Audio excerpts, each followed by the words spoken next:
Hello বন্ধুরা, আমার চ্যানেলে তোমাদের সকলকে স্বাগত। তো তোমরা কেমন আছো? আশা করি খুব খুব খুব ভালো আছো। আমিও ভালো আছি। আজকে দেখো এমন একটা রেসিপি নিয়ে এসেছি আমি তোমাদের সামনে। তো এটা বাঙালি খুব স্বাদের মসুরির ডালের পকোড়া। তো দেখো, ডালটাকে আমি 2 ঘন্টা জলে ভিজিয়ে রেখেছি। জলে ভিজিয়ে জল ঝরিয়ে শিলনোড়াতে বেটে নিয়েছি।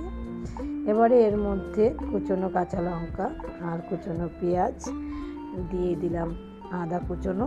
এবারে দিয়ে দেব পরিমাণ মতো লবণ, হলুদ, কালো জিরে আর দিয়ে দেব গোলমরিচের গুঁড়ো। তো ভালো করে সবগুলো একসাথে মেখে নেব। মেখে নেওয়ার পর আমি 10 মিনিট থেকে 15 মিনিট ঢেকে রাখবো। তারপর আমি পকোড়ার আকারে দিয়ে ভেজে নেব। তো দেখো, ভালো করে মেখে নিচ্ছি।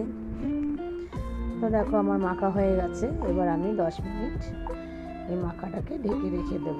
তো কড়াই বসিয়ে দিয়েছি। কড়াইতে তেল দিয়ে দিয়েছি, সাদা তেল। এই ভাজাটা আমি পুরো সাদা তেলে করবো বন্ধুরা। তো দেখো, তেল গরম হয়ে গেছে। আমি পকোড়ার আকারে দিয়ে দিচ্ছি ডাল বাটাটা। তো দেখো,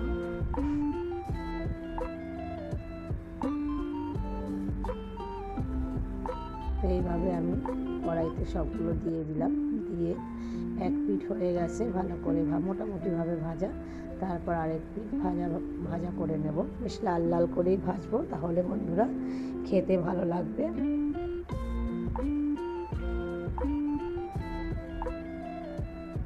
তো দেখো, এবার আমার ভাজাটা হয়ে গেছে পকোড়া। তো সবগুলো পকোড়া আমি আস্তে আস্তে তুলে নেব।